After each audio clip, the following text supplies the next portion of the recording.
Frères et sœurs, bonjour et bonsoir pour ceux qui nous reçoivent dans les heures qu'il faut. Je suis le pasteur Jerry Evambi et je suis au point de partager avec vous une très bonne nouvelle. Et comme nous le faisons toujours, nous voulons vous centrer sur l'homme, la personne de Jésus-Christ notre Seigneur. Nous voulons vous parler de la bonne nouvelle. Aujourd'hui, nous avons un sujet et je crois que ce sujet est tellement important pour vous et pour tout le monde. Je voulais parler avec vous de quelque chose qui fait couler de l'encre, quelque chose qui retient plusieurs chrétiens à pouvoir évoluer et avancer dans la vie. Pourquoi? Parce que le diable est venu avec beaucoup de mensonges à l'église au travers de ce qu'il a utilisé afin de distraire les chrétiens. Il a retenu beaucoup de chrétiens à pouvoir évoluer dans la connaissance de leur Seigneur et Sauveur Jésus-Christ. Je voulais parler des liens de famille. Et les liens dont je voulais parler, je ne suis pas en train de vouloir promouvoir les liens, mais je voulais vous dire qu'un chrétien n'a absolument pas un lien de famille. Mais un chrétien est lié positivement au Seigneur, parce que la Bible nous parle dans le livre de 2 Corinthiens, plutôt 1 Corinthiens, elle nous dit que celui qui s'attache au Seigneur est avec lui un même esprit. Alors aujourd'hui, nous voulons parler des liens et nous voulons faire voir comment Jésus a enlevé sur les chrétiens le lien de famille. Comment Jésus a subi les conséquences de tout ce qui était comme mal, qui était comme péché de parents. Comme la plupart s'appuient souvent sur le passage d'Ézéchiel que je vais vous lire dans cette portion de partage de la parole, je vais directement les lire pour vous. Je suis dans le livre d'Ézéchiel, le chapitre 18.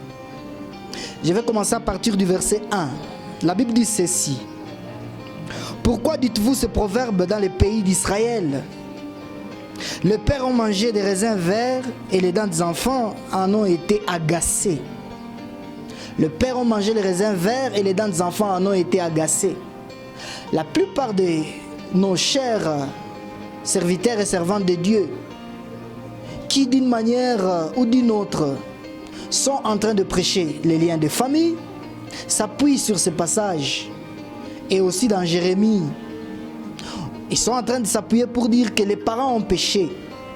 Et les conséquences de leur péché sont maintenant en train de porter fruit sur leurs enfants.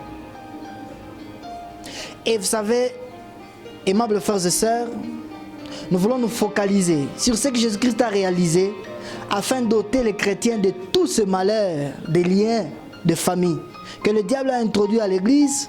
Et aujourd'hui, il y a même des chrétiens qui ne savent plus faire autre chose parce qu'ils doivent finir avec les liens de famille. Or, ce sont des choses que Christ a déjà portées sur lui. Il a déjà subi les conséquences de ces choses pour que les chrétiens n'en subissent plus jamais. Alors, vous savez, vous ne pouvez pas ajouter au travail parfait d'un maître. Je vous donne un exemple. Un maître dans la peinture, lorsqu'il a fini son travail, lorsqu'il finit ce qu'il fait, c'est-à-dire la peinture, aucun subalterne, aucun apprenti ne peut aller ajouter à ce que le maître a fini de faire, quel que soit le siècle. C'est-à-dire le travail du maître est toujours parfait. Alors, lorsque le Seigneur a fini, c'est-à-dire il a fini le travail, parce que dans le livre de Jean chapitre 19, le verset 30, la Bible dit que Jésus s'est crié à la croix, tout est fini, tout est accompli.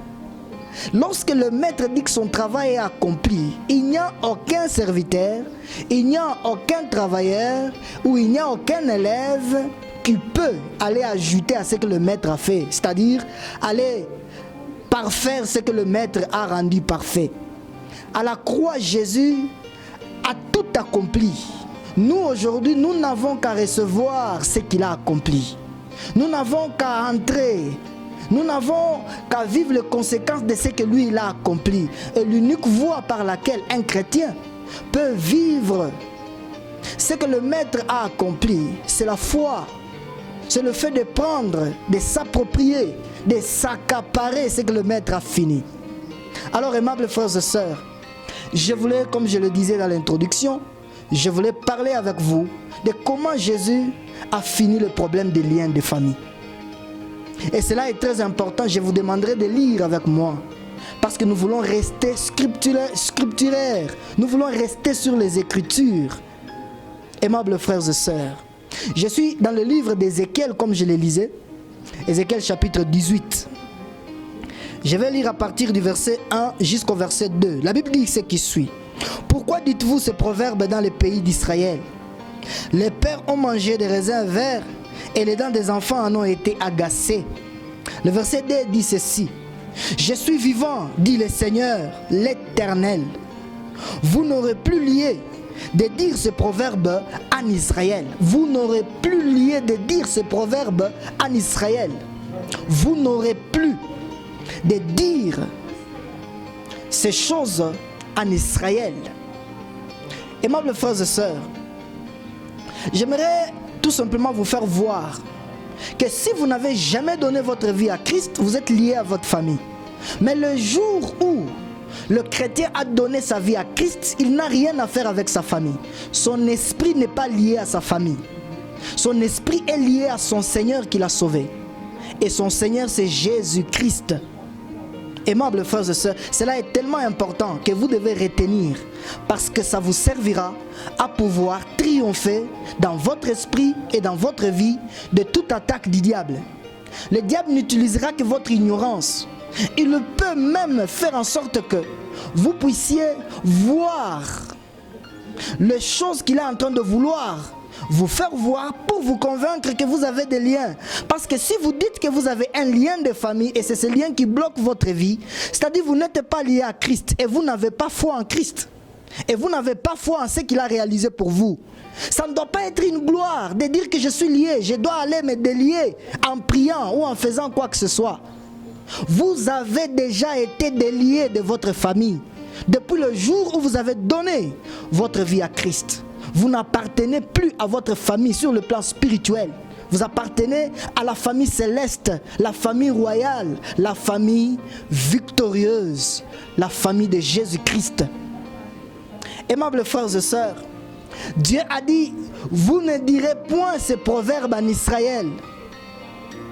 Toutes ces choses que Dieu a données dans l'Ancien Testament ne pointaient que pour nous faire voir la réalité des choses qui devaient se passer quand Jésus-Christ mourait à la croix.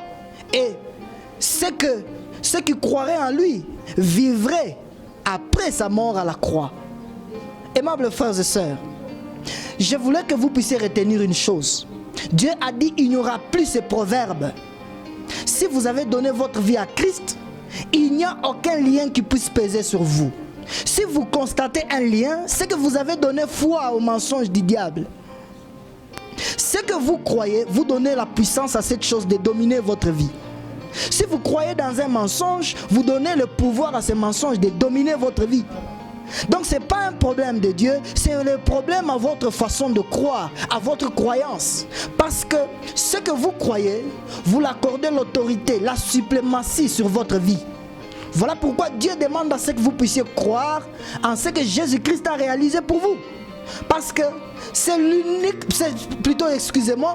uniquement lorsque vous allez croire en ce que Jésus-Christ a réalisé pour vous que vous verrez la suprématie de ce que Jésus a réalisé pour vous dans votre vie.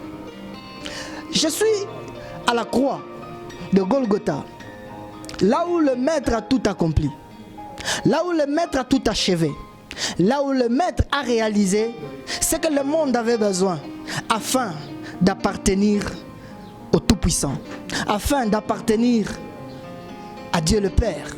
Le Fils a payé le prix pour que vous et moi, nous puissions plus jamais dire que nous puissions être liés à nos familles.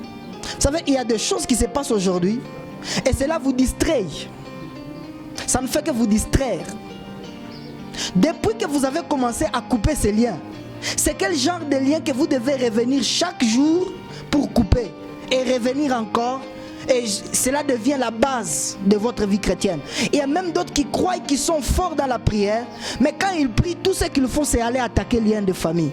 Comment peux-tu te dire que tu es puissant dans la prière, mais tout ce que tu fais, c'est d'aller couper quelque chose qui ne se coupe jamais? Chaque jour, quand tu es en prière, tu coupes les liens de famille et ça ne se coupe jamais. Demain encore, tu vas y revenir. C'est anormal. C'est complètement anormal. Alors j'aimerais que vous puissiez retenir une chose. Aujourd'hui, nous allons éradiquer. Nous allons nous tourner vers la croix de Golgotha et nous allons voir comment le Fils de Dieu a mis fin au problème des liens de famille. Je suis dans le livre de Jean chapitre 19. Je vais lire avec vous à partir du verset 29. Jean chapitre 19 à partir du verset 29. La Bible dit ce qui suit, excusez-moi. Jean 19, le verset 29. Écoutez ce que la Bible dit. La Bible dit ce qui suit. Il y avait là un vase plein de vinaigre. Les soldats en remplirent une éponge et l'ayant fixée à une branche d'hysope, ils l'approchèrent de sa bouche. Le verset 30. Quand Jésus eut pris le vinaigre, il dit, tout est accompli. Et baissant la tête, il rendit l'esprit. La seule chose que Jésus a réalisée en dernière position, c'était le problème des liens de famille. Nous sommes dans le livre d'Ézéchiel où la Bible dit que les parents ont mangé les raisins verts et c'est les dents des enfants qui en sont agacés. C'est ce que la plupart de ceux qui prêchent liens de famille, ils s'appuient sur des passages pareils, mais ils ne comprennent pas le sens. Ils disent que les parents ont péché, les parents sont entrés dans les maisons des devins, les parents ont sacrifié la famille, les parents ainsi de suite. Et c'est les enfants qui subissent les conséquences. Et ils disent quoi? C'est ça les liens de famille. Aimables frères et sœurs, ça, c'est quelque chose que vous devez ouvrir l'œil et voir avec les lunettes de la parole, les lunettes des Écritures et les lunettes de l'œuvre de la croix. La Bible dit que quand Jésus a goûté au vinaigre à la croix, après avoir goûté le vinaigre, il s'écria, tout est accompli. Et il rendit l'âme. J'aimerais que nous puissions ensemble voir ce que fait le vinaigre aux dents. Le vinaigre agace les dents. Quand quelqu'un goûte au vinaigre, il a tendance à voir quoi? À constater que ses dents sont agacées. Dans Ézéchiel, la Bible dit que les parents ont mangé le raisin vert et c'est les dents des enfants qui en sont agacées. C'est-à-dire, les parents ont péché. Et c'est la conséquence que les enfants sont en train de vivre, la conséquence des péchés de leurs parents. Jésus à la croix a subi les conséquences des péchés des parents. Tout ce qui pouvait agacer notre vie, tout ce qui pouvait détruire notre vie, tout ce qui était conséquence des péchés de nos parents, Jésus-Christ à la croix, il a subi la conséquence de la malédiction. Il a subi la conséquence, tout cela, j'ouvre une parenthèse, ce n'était que symbolique. Tout ce qu'il a accompli à la croix n'était que symbolique de vérité spirituelle, de vérité qui affranchissent, de vérité qui nous libère, de vérité qui nous délivre, de vérité qui nous affranchissent.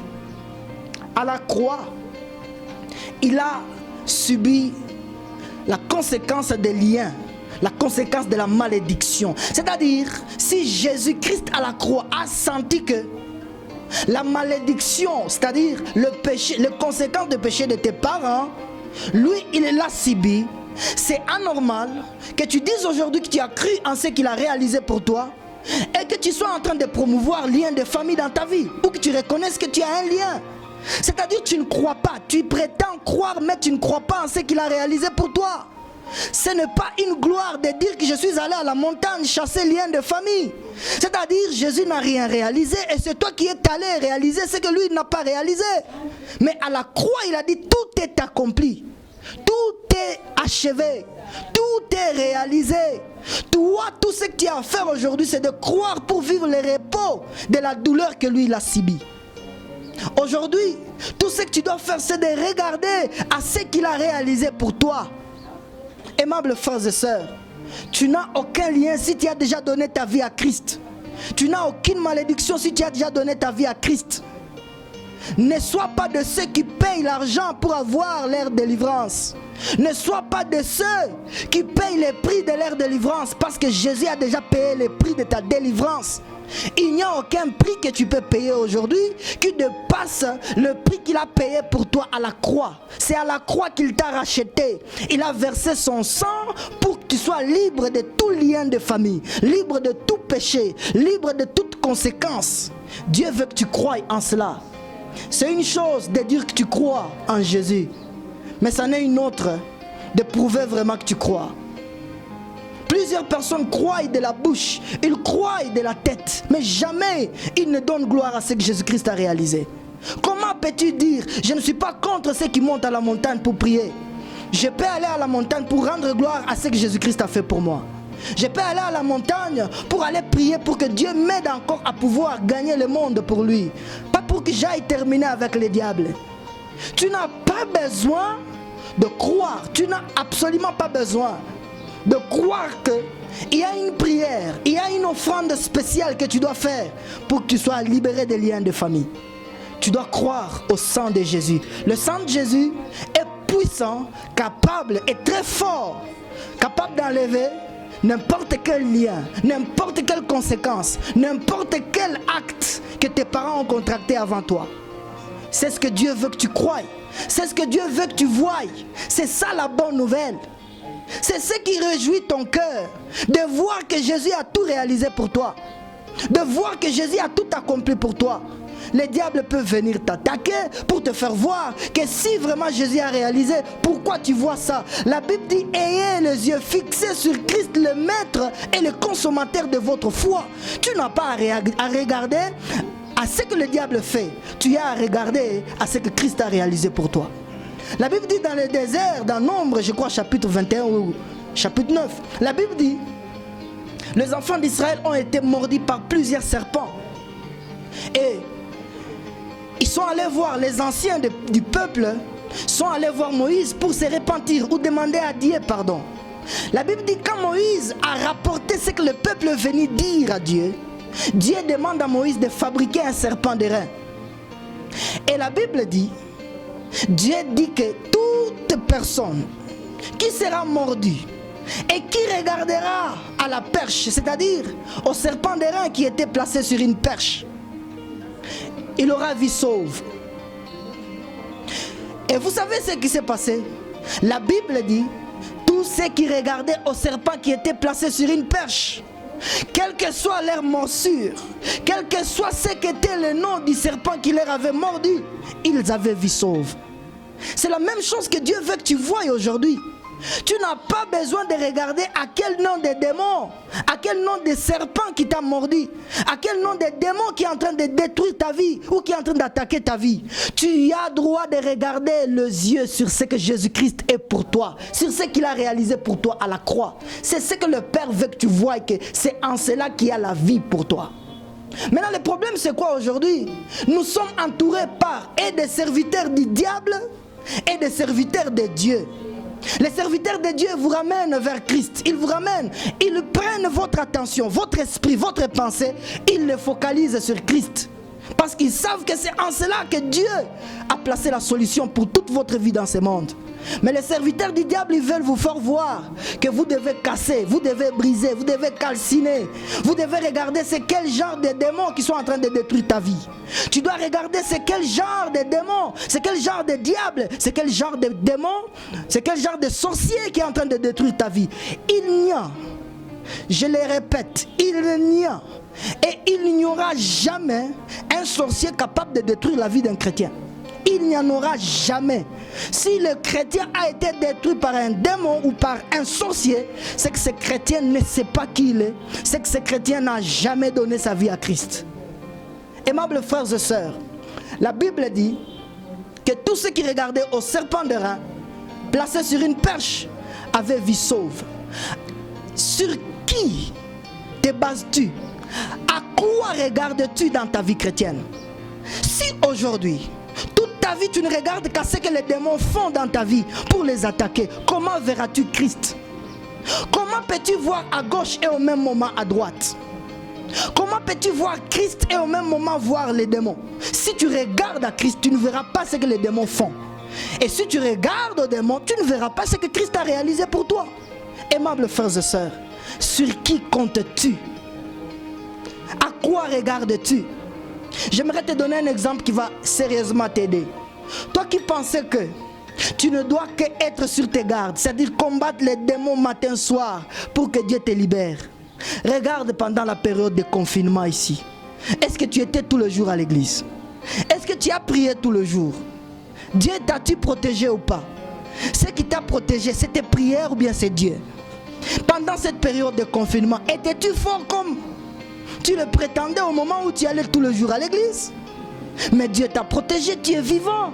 Cela prouve à suffisance que ce ne sont pas tes efforts qui te protègent, c'est Christ qui te protège. Christ est capable de te protéger, regarde à lui et à lui seul. C'est là qu'il y a la solution de ta vie. Aimables frères et sœurs, je voulais clôturer en te disant ceci. À la croix, le Fils de Dieu a pris ta malédiction. À la croix, le Fils de Dieu t'a libéré de tout lien de famille. À la croix, le Fils de Dieu, il t'a racheté. La Bible dit quand il était mort, tu étais mort avec lui.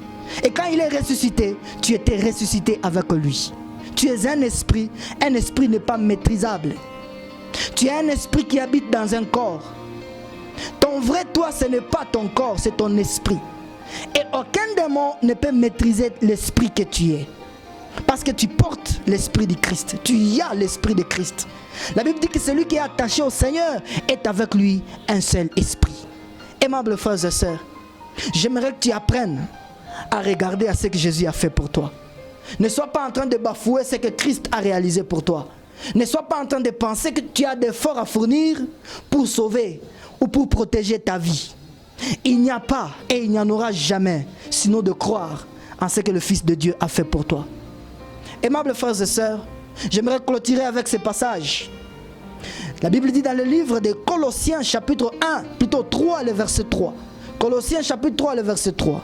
La Bible dit que vous êtes morts et votre vie est cachée avec Christ en Dieu. La Bible ne dit pas que votre vie est placée avec Christ en Dieu. La Bible ne dit pas non plus que votre vie est protégée avec Christ en Dieu. La Bible dit que votre vie est cachée. Ce que Dieu cache, personne ne peut le détecter. Ce que Dieu cache, personne, aucun esprit, pas même le diable ne peut le découvrir. Il n'y en a pas. C'est-à-dire votre vie n'est pas visible à un esprit maléfique. Votre vie n'est pas visible à un démon. Votre vie non plus, le diable ne peut la voir parce que le Père l'a cachée. Si le Père a caché votre vie, qui peut te voir, mon frère? Qui peut te voir, ma soeur? Pourquoi te laisses-tu voir au moment où le Père t'a déjà caché? Aimables frères et sœurs, que le Seigneur vous bénisse. Je crois que vous êtes bénis. Restez dans la paix du Seigneur. Et j'aimerais encore confirmer et affirmer ce que je disais. Vous n'êtes pas liés. Vous n'avez aucun lien de famille et aucune malédiction. Croyez en cette vérité. C'est cela rendre gloire à l'œuvre de la croix. C'est cela dire merci à ce que Jésus-Christ a réalisé. Et c'est cela croire que Jésus-Christ est Seigneur et Sauveur. Que Dieu te bénisse, reste dans la paix du Seigneur et surtout reste à l'écoute des enseignements où on te pointe sur l'œuvre de la croix. On te pointe sur ce que Christ a réalisé. Pas des enseignements où on te pointe sur ce que toi tu dois faire. Parce que ce que toi tu dois faire ne peut jamais être comparé ou comparable à ce que Christ a réalisé pour toi. Que Dieu te bénisse. Shalom.